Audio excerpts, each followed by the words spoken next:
అసలు ఈ report reject అయిన రిపోర్టు మొట్టమొదటిసారి జూలై 12వ తారీఖున, అంటే ఎవరి హయాంలో, ఎవరు ముఖ్యమంత్రి? జూలై 12వ తారీఖున శాంపుల్స్ తీసుకున్నారు. అంటే ఎవరు ముఖ్యమంత్రి, ఎవరి హయాంలో ఇది? చంద్రబాబు నాయుడు గారు సాక్షాత్తుగా ముఖ్యమంత్రిగా ఉన్న హయాంలో. ఆయన జూన్ 4న ఎన్నికల్లో రిజల్ట్స్ అయినాయి. జూలై 12 ఆయనే ముఖ్యమంత్రి. ఆయన ముఖ్యమంత్రిగా ఉండగా శాంపుల్స్ జూలై 12వ తారీఖున శాంపుల్స్ తీసుకున్నారు. వచ్చిన ట్యాంకర్, ఒక ట్యాంకర్ తిరుపతికి ఆ టైంలో వస్తే, ఈ నెయ్యి సప్లై చేసే ట్యాంకర్ వస్తే దాంట్లో నుంచి శాంపుల్స్ తీసుకున్నారు. ఈ శాంపుల్ను 17వ తారీఖున 17న అంటే వాళ్ళ టెస్టులన్నీ చేసి, ఆ 3 టెస్టులు అక్కడే వాళ్ళు చేస్తారు. చేసిన ఆ టెస్టులు సరిగ్గా రాలేదు కాబట్టి ఆ శాంపుల్స్ను 17వ తారీఖున ఎన్డీడీబీకి పంపించినారు, నేషనల్ డైరీ డెవలప్మెంట్ బోర్డుకు. వాళ్ళు 23వ తారీఖున రిపోర్ట్ ఇచ్చినారు. వాళ్ళు 23వ తారీఖున రిపోర్ట్ ఇచ్చినారు, జూలై 23న. అవును, రిజెక్ట్ అయింది. నేను ఒకటే అడుగుతా ఉన్నా, జూలై 23వ తారీఖు నుంచి 2 నెలలు చంద్రబాబు నాయుడు ఏం చేస్తూ ఉన్నాడు?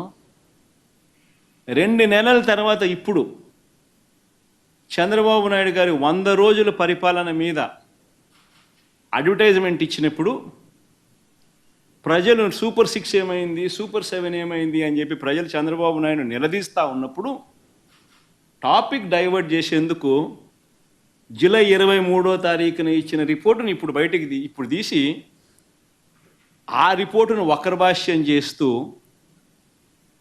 ఆ రిపోర్ట్లో నుంచి ఈ మనిషి నోటికి వచ్చినట్టుగా, ఇష్టం వచ్చినట్టుగా అబద్ధాలు ఆడడం మొదలుపెట్టాడు.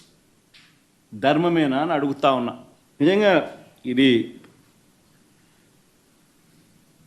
ప్రైమ్ మినిస్టర్కు లేఖ రాస్తాం, దీని తర్వాత సుప్రీంకోర్టు చీఫ్ జస్టిస్ గారికి కూడా లేఖ రాస్తాం. దీని తర్వాత చంద్రబాబు నాయుడు గారు అనే వ్యక్తి తన రాజకీయ యావ కోసం దురుద్దేశంతో తిరుపతి వెంకటేశ్వర స్వామి ఆలయాన్ని భ్రష్టు పట్టించే విధంగా తాను మలైన్ చేసే కార్యక్రమం చేయడం ధర్మమేనా? దీని మీద ఎంక్వైరీ జరగాలి, చంద్రబాబు నాయుడు గారికి అక్షింతలు పడాలి అని చెప్పి కూడా లేఖ రాస్తాం. ఇది చిన్న విషయం కాదు. చంద్రబాబు గారు చెప్పిన విషయం ప్రకారం 12వ తేదీన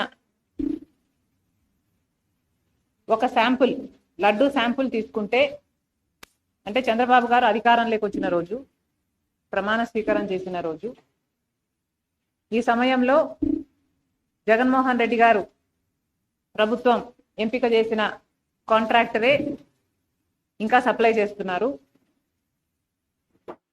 ఆ రోజున తీసుకున్న శాంపుల్లో బయటపడ్డ విషయం ఏమిటంటే, లడ్డూలు తయారు చేస్తున్న ఈ ఫ్యాట్లో ఈ అంశాలన్నీ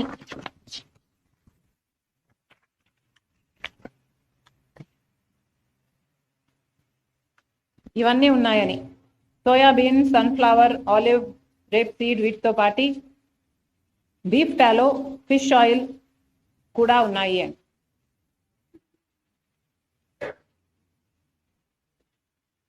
ఇంత పెద్ద విషయం, కోట్ల మంది ప్రజలకు, వాళ్ళ భక్తికి, వాళ్ళ మనోభావాలకు సంబంధించిన విషయం, ఎంతో మంది సెంటిమెంట్స్, ఇమోషన్స్కు ముడిపడిన విషయం. మన రాష్ట్రంలోనే కాదు, మిగతా రాష్ట్రాల నుంచి కూడా ఇక్కడికి వస్తారు. దేశ విదేశాల నుంచి తిరుపతికి వచ్చే వాళ్ళు ఉన్నారు. శ్రద్ధ, భక్తి, శ్రద్ధలతో ఈ ప్రసాదం నిజంగానే కళ్ళకద్దుకొని తీసుకునే వాళ్ళు కోట్ల మంది ప్రజలు. అలాంటప్పుడు బీఫ్ టాలో, ఫిష్ ఆయిల్ కూడా ఉన్న, ఈ పదార్థాలు కూడా ఉన్న లడ్డూని ప్రసాదంగా ఇస్తున్నారు అని చంద్రబాబు గారు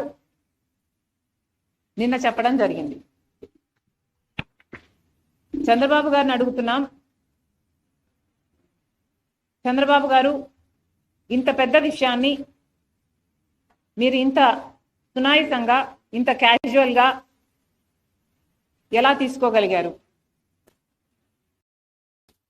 కోట్ల మంది ప్రజలకు, వాళ్ళ మనోభావాలకు సంబంధించిన విషయం. ఈ విషయం మీరు కేవలం రాజకీయం చేయాలనుకున్నారా?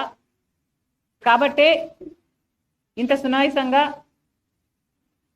దాన్ని ఒక పాసింగ్ కమెంట్లా మీ 100 రోజులు సెలబ్రేషన్స్లో భాగంగా చెప్పారా? లేదు నిజంగానే చంద్రబాబు గారికి దీని సివియారిటీ ముందే తెలుసా? ముందే తెలిస్తే మరి ముందే ఎంక్వైరీ ఎందుకు వేయలేదు? ప్రజలకు ఎందుకు చెప్పలేదు?